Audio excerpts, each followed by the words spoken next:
दोस्तों, जब बात होती है इन्वेस्टमेंट की तो हमारे सामने बहुत सारे ऑप्शंस आते हैं। कोई कहता है एसआईपी कर लो, कोई कहता है एक साथ लमसम अमाउंट इन्वेस्ट करो, तो कोई कहता है ये स्टॉक मार्केट छोड़ो, रियल एस्टेट में इन्वेस्ट करो, वहाँ असली पैसा है। और जब इतने सारे ऑप्शंस हमारे सामने आते हैं तो हम कंफ्यूज हो जाते हैं कि आखिर इन्वेस्ट करें तो कहाँ करें। तो वेल, अगर आप लोगों के यही सवाल है तो डोंट वरी, ये वीडियो आपके लिए ही है, क्योंकि आज के इस वीडियो में मैं आपसे डिटेल में SIP versus lump sum versus real estate के इन्वेस्टमेंट के बारे में बात करने वाला हूं, जहां हम पिछले कुछ सालों का रियल डेटा लेकर देखेंगे कि आपके लिए क्या ऑप्शन बेस्ट रहेगा और कम से कम अमाउंट में भी हम कहां अपना पैसा इन्वेस्ट कर सकते हैं। बस आपसे एक रिक्वेस्ट है कि इस वीडियो को एंड तक जरूर देखें, क्योंकि इस वीडियो में मैं आपको कुछ ऐसे फैक्ट्स और डेटा बताने वाला हूं जो आपने आज तक नहीं देखा होगा। और सारी कैलकुलेशन हम पिछले कुछ सालों के रिटर्न को लेकर करेंगे, जिससे कि आपको ये क्लियर आइडिया मिलेगा कि आपका पैसा आने वाले कुछ सालों में कितना गुना बढ़ सकता है। इवन आपकी छोटी से छोटी इन्वेस्टमेंट भी आने वाले कुछ सालों में कैसे आपको करोड़ों कमा के दे सकती है। और वो जानने के लिए आपको देखना पड़ेगा कि रोहन और समीर ने क्या किया। तो रोहन और समीर कजिन ब्रदर्स थे और दोनों ही एक वेल टू डू फैमिली से आते थे। साथ इनका जिगरी यार था अर्जुन, पर अर्जुन के पेरेंट्स की इनकम रोहन और समीर के पेरेंट्स की इनकम से कम थी। अब तीनों बचपन के यार थे, स्कूल और कॉलेज सबने साथ किया था। अब क्योंकि रोहन और समीर एक well to do middle class family से थे तो उनके पेरेंट्स के पास काफी सेविंग्स थी, पर एसेट के नाम पर कुछ भी नहीं। और जब रोहन और समीर पढ़ाई लिखाई खत्म करने के बाद सेटल हुए तो इनके पेरेंट्स ने दोनों को 50-50 लाख की अपनी लाइफ टाइम सेविंग्स दी और कहा आज से ये तुम्हारी, और इसे जहां इन्वेस्ट करना है, जैसे यूज करना है तुम करो और वेल्थ बिल्ड करो। अब क्योंकि दोनों को अच्छी खासी एजुकेशन मिली थी और दोनों ही अच्छी फाइनेंशियल नॉलेज रखते थे, तो उन्होंने बाकी अय्याश बेटों की तरह 50 लाख उड़ाने की बजाय उसे इन्वेस्ट करना जरूरी समझा, क्योंकि दोनों ही जानते थे कि माँ बाप की मेहनत की कमाई को बढ़ाकर दुगना और 4 गुना करना है, ताकि आने वाले टाइम में उनको भी संभाल पाए और अपनी आने वाली जनरेशन के लिए भी वेल्थ बिल्ड कर सके। और एक टिपिकल मिडिल क्लास फैमिली परिवार जब भी कोई बड़ा अमाउंट इन्वेस्ट करने का सोचता है तब उसके परिवार में सिर्फ एक ही बात उठती है, प्रॉपर्टी। अब रोहन ने बचपन से ही प्रॉपर्टी के बारे में, रियल एस्टेट के बारे में सुना था, तो उसने साल 2004 में अपने 50 लाख रुपए प्रॉपर्टी में इन्वेस्ट करने का डिसीजन लिया, क्योंकि बचपन से ही रोहन ने सुना था कि प्रॉपर्टी में इन्वेस्ट करना ही बेस्ट डिसीजन है, क्योंकि इससे आपको मंथली रेंट भी मिलता है जो आपकी मंथली खर्चे आराम से निकाल सकता है। और जैसे जैसे प्रॉपर्टी की कीमत भी बढ़ती है आपकी रेंटल इनकम भी बढ़ती रहती है। तो जैसे कि आप इस एक्सेल शीट में देख सकते हैं कि रोहन ने साल 2004 में अपने 50 लाख रुपए को रियल एस्टेट प्रॉपर्टी में इन्वेस्ट किया। और जैसे कि आप यहाँ ये भी देख सकते हो कि रियल एस्टेट ने पिछले 20 सालों में लगभग 10% का एनुअल CAGR दिया है, यानी हर प्रॉपर्टी के प्राइस पर एक साल बाद 10% से इंक्रीज हो रहा है। और साथ ही साथ 99 एकड़ का ये डेटा भी देख सकते हो कि इंडिया की टॉप सिटीज में रेंटल यील्ड, यानी आपकी प्रॉपर्टी पे आपको रेंट कितना मिलता है, वो परसेंटेज लगभग 2 से 3% तक का रहता है। तो आप यहाँ देख ही सकते हो कि ठीक 8 साल बाद यानी 2011 में रोहन की प्रॉपर्टी की वैल्यू 1 करोड़ प्लस हो जाएगी और उस पर मिलने वाला एनुअल रेंट होगा 3,21,000 रुपए, यानी देखा जाए तो महीने का 25 से 26,000 रुपए, जो रोहन को बिना कुछ किए मिल रहा था। अब रोहन का प्रॉपर्टी में इन्वेस्ट करने के पीछे कुछ इंपॉर्टेंट रीजन थे, जैसे नंबर 1 रेंटल यील्ड। 50 लाख की प्रॉपर्टी में इन्वेस्ट करते ही उसे एक पैसिव इनकम सोर्स मिला, जिसके लिए उसे ना ही मेहनत करनी पड़ी और ना ही 8-10 घंटे डेली लगाने पड़े। और वो पैसिव इनकम सोर्स था रेंट, जो महीने के आम खर्चे निकालने में काम आता रहेगा। प्लस बढ़ती प्रॉपर्टी प्राइस के साथ ये रेंट भी हर साल बढ़ता रहेगा। साथ ही इस रेंट के अलावा जो रीजन नंबर 2 था वो था स्टेटस सिंबल। रोहन को अब सभी दोस्त और रिश्तेदार पूछने लग गए थे, क्योंकि रियल एस्टेट में इन्वेस्ट करना आज भी एक स्मार्ट डिसीजन माना जाता है। साथ ही प्रॉपर्टी और रियल एस्टेट एक टेंजिबल एसेट है, तो लोग इसे देख सकते हैं और इससे आपकी तरक्की होती भी दिखती है। तरक्की के साथ रियल एस्टेट में इन्वेस्टमेंट करने से आपको रीजन नंबर 3 मिलता है और वो है सिक्योरिटी, क्योंकि रियल एस्टेट आपको एक सेंस ऑफ सिक्योरिटी देता है। अनलाइक बाकी सारे इन्वेस्टमेंट, इसमें आपको लॉस होने का डर थोड़ा कम रहता है और मुश्किल से कभी नेगेटिव रिटर्न मिलते हैं। जैसे कि आप रोहन की एक्सेल शीट में देख ही सकते हो कि 10 साल बाद उसकी प्रॉपर्टी की वैल्यू 1.2 करोड़ हो गई और 15 साल बाद 2 करोड़, और धीरे धीरे ये नंबर बढ़ता ही जाएगा। और यही ग्रोथ सबसे बड़ी सिक्योरिटी है जो आपके आने वाली फ्यूचर जनरेशन के लिए एक बहुत बड़ी इन्वेस्टमेंट साबित हो सकती है। Reason number 4 no special talent. Real estate में इन्वेस्ट करने के लिए आपको एक्स्ट्रा ऑर्डिनरी नॉलेज की जरूरत नहीं है, बल्कि आप मार्केट के नॉर्मल दावों पे सीख कर सही ढंग से रियल एस्टेट में इन्वेस्ट कर सकते हो। और सबसे बड़ी चीज reason number 5 long term asset. कोई भी इंसान रियल एस्टेट प्रॉपर्टी में शॉर्ट टर्म के लिए तो इन्वेस्ट नहीं करता। उसका गोल ये होता है कि आज प्रॉपर्टी खरीद ले, इसे आने वाली जनरेशन के लिए संभाल कर रखें और आने वाले समय में एक प्रॉपर्टी से मल्टीपल प्रॉपर्टीज बिल्ड कर पाए। तो रोहन ने अपने 50 लाख रुपए को प्रॉपर्टी में इन्वेस्ट किया और इसके पीछे रीजन भी बताए। पर समीर का सोचना थोड़ा अलग था। समीर का मानना था कि लाइफ में एवरेज रिटर्न से तो कुछ नहीं होने वाला, इसलिए मुझे कई ऐसी जगह पैसा इन्वेस्ट करना होगा जहां से मुझे एक्सपोनेंशियल रिटर्न मिले और मैं पावर ऑफ कंपाउंडिंग का भी मजा ले पाऊं। और इसके लिए बेस्ट सोर्स है देश की टॉप 50 कंपनियां, यानी निफ्टी 50 इंडेक्स फंड। अब क्योंकि समीर के पास 50 लाख रुपए थे तो उसने इंडेक्स फंड में लमसम अमाउंट इन्वेस्ट किया। अब एक्चुअली निफ्टी 50 इंडेक्स में देश की टॉप 50 कंपनियां आती हैं जो हर साल ग्रो होती रहती है। पिछले कुछ 20-25 सालों का अगर ग्राफ देखा जाए तो निफ्टी 50 का ग्राफ आपको कुछ इस तरह दिखेगा और इसे हम ध्यान से देखेंगे तो बढ़ती इकोनॉमी के साथ निफ्टी 50 साल दर साल महीने दर महीने अपने इन्वेस्टर को कुछ प्रकार से रिटर्न देता आया है, यानी ये ग्राफ हमेशा ऊपर ही गया है। अब आप यहाँ इस शीट में हर महीने का रिटर्न भी देख सकते हो, जिसमें आप देख सकते हो कि 2005 में हर महीने की एवरेज ग्रोथ के साथ निफ्टी 50 ने 36.34 का रिटर्न दिया है। फिर उसके बाद कम ज्यादा होता रहा और यहाँ तक कि साल 2008 में नेगेटिव 51% का भी रिटर्न मिला। मतलब अगर आपने उस समय 10 लाख रुपए निफ्टी 50 में लगा रखे होंगे तो उनकी वैल्यू केवल 5 लाख रुपए रह गई होगी और साल 2011 में मार्केट डिप के कारण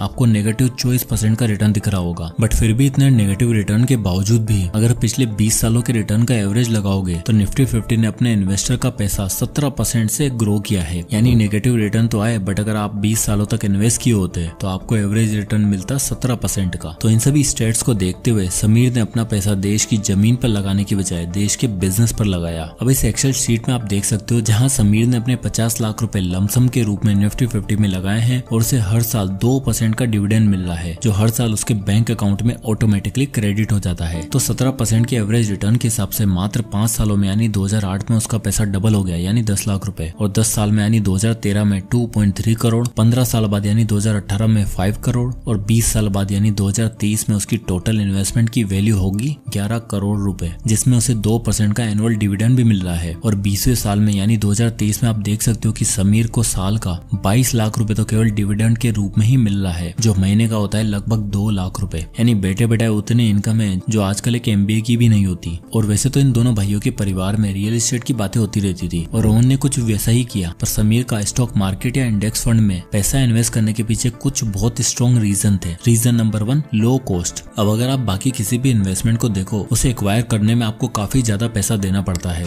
जैसे कि अगर हम रियल एस्टेट की बात करें तो रियल एस्टेट में हमें स्टैंप ड्यूटी, ब्रोकरेज और एक आध खर्चा मिला के लगभग प्रॉपर्टी का 10% प्राइस पे करना पड़ता है। सेम वही अगर आप कोई बिजनेस खोलते हो तो उसको एस्टेब्लिश करने में, उसको सेटअप करने में काफी कॉस्ट लग जाती है। लेकिन स्टॉक्स और इंडेक्स फंड ही इकलौती ऐसी इन्वेस्टमेंट है जहां पर आपको मुश्किल से 0.5% का ब्रोकरेज पे करना पड़ता है और इसमें आपकी नॉर्मल प्रॉपर्टी की तरह या बिजनेस की तरह सेटअप करने में कोई खर्चा भी नहीं आता। Reason number 2, managed by fund manager. Unlike real estate property, इसमें आपको मेंटेनेंस और रेनोवेशन पर ध्यान नहीं देना होता और हर समय अपनी प्रॉपर्टी या बिजनेस को लेकर इंपॉर्टेंट डिसीजन भी नहीं लेने पड़ते, बल्कि आपका पैसा एक SEBI reputed fund manager manage करता है और उससे रिलेटेड हर बेस्ट डिसीजन लेने की जिम्मेवारी उसी की होती है। प्रॉपर्टी में आपको रेंट कलेक्शन करने से लेकर उसकी देख रेख, उसकी मेंटेनेंस खुद देखनी पड़ती है। यानी एग्जाम्पल मान लो आपको एक प्रॉपर्टी से 50,000 रुपए का रेंट आ रहा है तो उसमें हर महीने 8 से 10,000 रुपए आपको मेंटेनेंस के लिए देने पड़ते हैं। यानी आपको महीने के 50 नहीं सिर्फ 40 से 42,000 रुपए मिलते हैं। पर इंडेक्स फंड में ऐसा नहीं है। आपको कहां से कितना फायदा हो सकता है, डिविडेंड मिल सकता है, ये सब फंड मैनेजर ध्यान रखता है। हाँ, मार्केट वोलेटाइल जरूर है और हो सकता है कि कुछ समय के लिए आपको थोड़ा लॉस भी फेस करना पड़े, पर ये आपको लॉन्ग टर्म में बेटर रिटर्न ही देता है। और इसका सबसे बड़ा रीजन है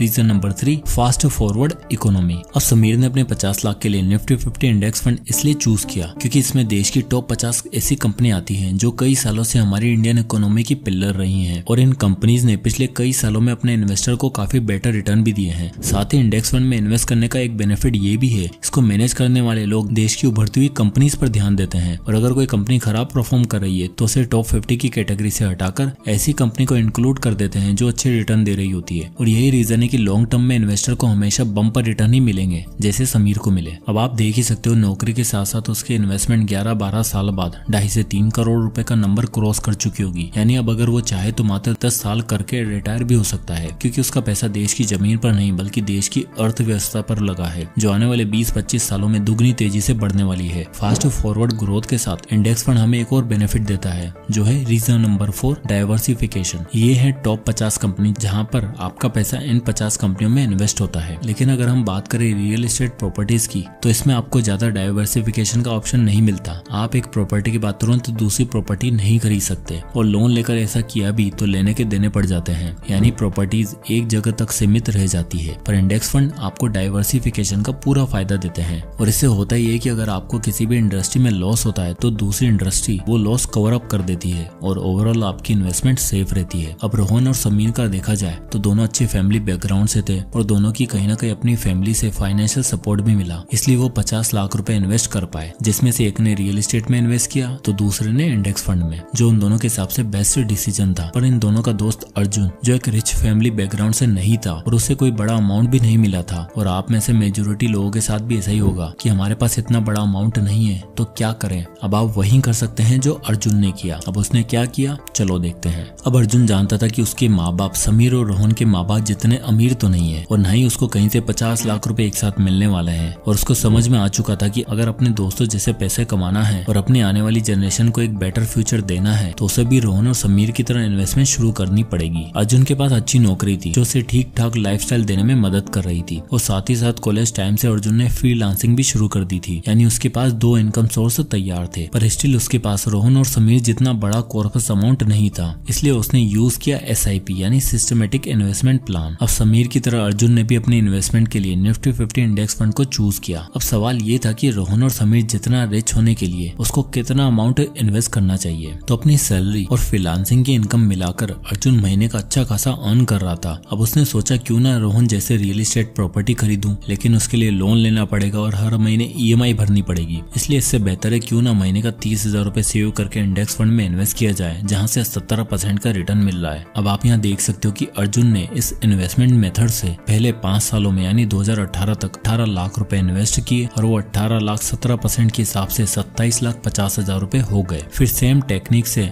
अर्जुन ने 10 साल तक पैसा इन्वेस्ट किया, और साल 2013 तक आते आते आप देख ही सकते हो अर्जुन ने 36 लाख रुपए इन्वेस्ट कर दिए हैं, जिससे उसके पास 88 लाख रुपए आ चुके हैं। ठीक इसी तरह 15 साल बाद यानी 2018 तक उसकी वेल्थ 2.2 करोड़ की हो जाएगी, और 20 साल बाद यानी 2023 तक आते आते अर्जुन अगर सेम पैटर्न फॉलो करता है तो उसकी वेल्थ टोटल 5 करोड़ हो चुकी होगी, यानी ये वैल्यू रोहन के 20 साल के रियल एस्टेट अमाउंट से काफी ज्यादा है। अब SIP मेथड चूज करने के पीछे अर्जुन के कुछ रीजन थे, जिसमें सबसे पहला रीजन है इजी इन्वेस्टमेंट। ठीक समीर की तरह अर्जुन को भी अपने इन्वेस्टमेंट के लिए उसको मैनेज करने के लिए ज्यादा मेहनत नहीं करनी पड़ी, और क्योंकि उसके पास कोई जनरेशन वेल्थ नहीं थी और उसे कहीं से 50 लाख रुपए एक साथ नहीं मिले थे, तो उसने सेविंग करके हर महीने एक अमाउंट सेट किया, जिससे हर महीने की पहली तारीख को वो इन्वेस्ट अपने आप हो जाता। इससे हुआ ये कि वो फ्रूगल लाइफस्टाइल जीना भी सीख लिया, लोन और EMI के बोझ में भी नहीं दबा, और अपनी आने वाली जनरेशन के लिए एक सिग्निफिकेंट वेल्थ बना पाया। और वो ऐसा कर पाया क्योंकि उसके पास था reason number 2, power of compounding. अब ऐसा नहीं कि power of compounding real estate और लमसम इन्वेस्टिंग में देखने को नहीं मिलती, पर SIP एकलौता ऐसा मेथड है जहां आपको अपनी इन्वेस्टमेंट में हर महीने ग्रोथ और चेंजेस देखने को मिलते हैं, जो SIP को बाकी इन्वेस्टमेंट मेथड से एक अलग और इजी टू ऑपरेट मेथड बनाता है। अब अगर आप अर्जुन का ही एग्जांपल ले लो तो आप देख ही सकते हो कि महीने का 30,000 रुपए इन्वेस्ट करना उसके लिए फ्यूचर में कोई ज्यादा बड़ी बात नहीं होगी, और अगर यही सेम पैटर्न वो 4 साल और यानी 24 साल तक फॉलो करता तो वो समीर के एकदम पास हो जाता, यानी उसकी वेल्थ 12 करोड़ के आसपास